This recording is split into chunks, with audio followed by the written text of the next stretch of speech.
Hey, welcome back. And thank you for all of you who watched the first video. My name's Rob, and we're going to be working on the 1977 Lotus Esprit again today. This time, we're diving in, really getting our hands dirty, or at least gloves dirty. And I'm going to work on the carburetor today. This is the first time I'm actually touching it, and we're going to do it live on camera. Well, not live, but I'm going to record it for you guys, and we'll see how it goes. It was about at this time I realized this could be a precarious situation.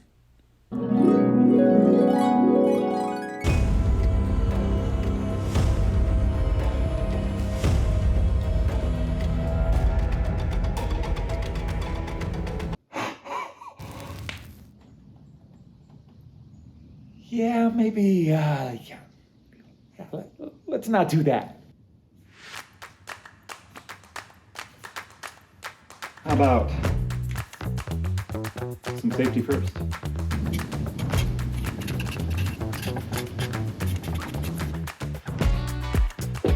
There we go.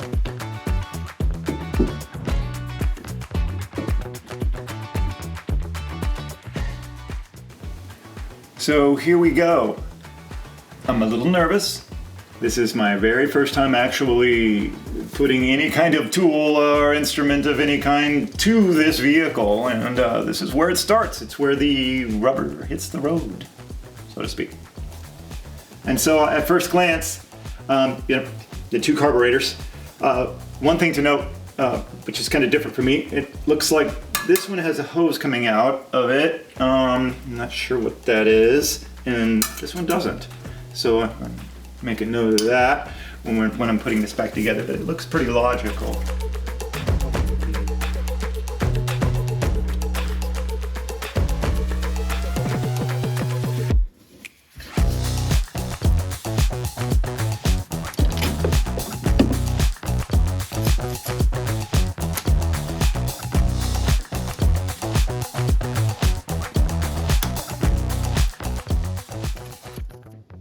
So it looks like it's going to take 1/2-inch socket, not metric. It's kind of new for me. Better make sure that's the right way.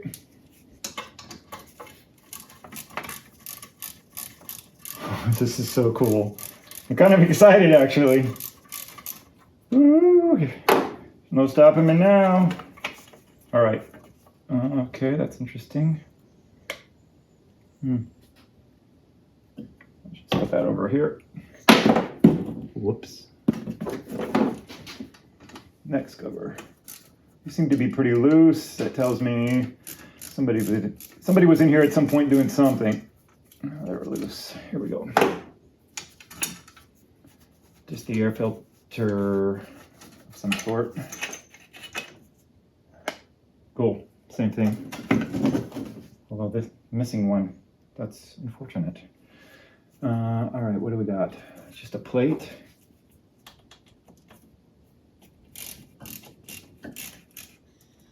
Both of them have it. So I've been told that one thing about these Lotus motors is, and they were made by Lotus, it is unique to Lotus. This is not another engine. Oh, look at all those washers. As a good friend of mine would tell me, look at all those washers. Mickey Mouse has been in here. One, two. Looks like what's left of a gasket, and this one has a complete gasket. Hey, hopefully that's in the kit. And away we go. That's not good. Wow. It's completely clogged. Wow. Yeah, that's not good.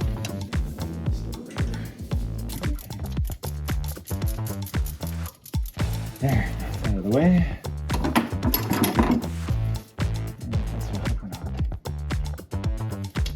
No damage. No damage.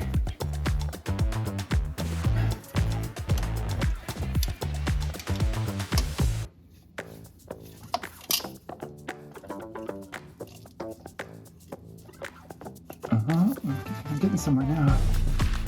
Here we go. Here we go. Oh, ho, ho, ho. Look at this. All that is inside. I'd say this cooling system is probably not functioning. Ugh. Wow. What do I do with that? Okay, onward. Eek. That's not good. That's not good.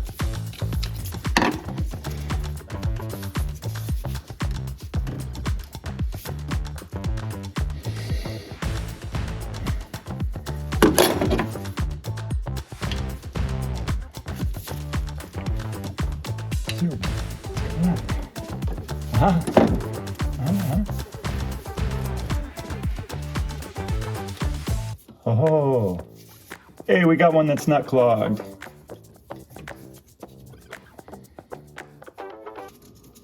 Here, this whole intake needs to come off. Oh, here's another one of these.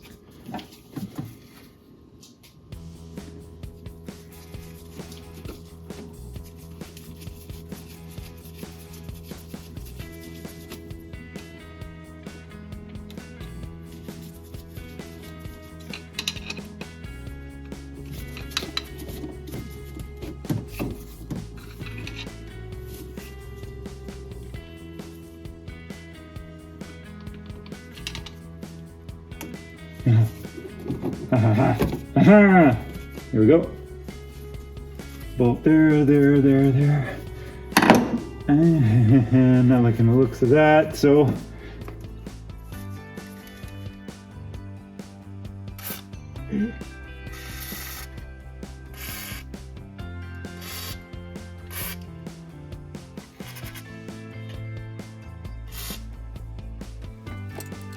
Okay, so now that the hoses are out of the way, and those were a little more difficult than I originally thought they would be, but it doesn't matter because they're getting tossed anyway.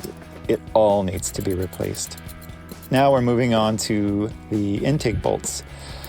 I can't remember how many there are, but we're going to be removing those at a higher speed here, so it's not too, I guess, boring for you guys to watch. But here it goes. The real work is just underway, and a lot of auto mechanics. This is what it's about: bolt after bolt after bolt, and praying that you don't have one that's seized.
Yeah.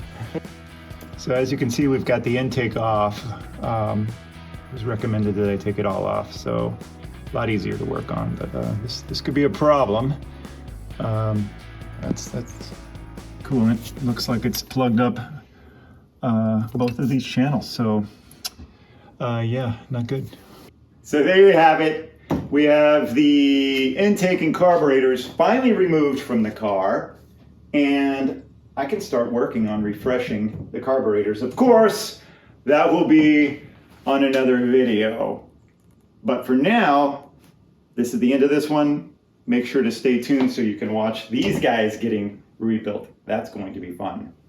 In the meantime, don't forget, drink water, stay healthy, and be safe. Until next time.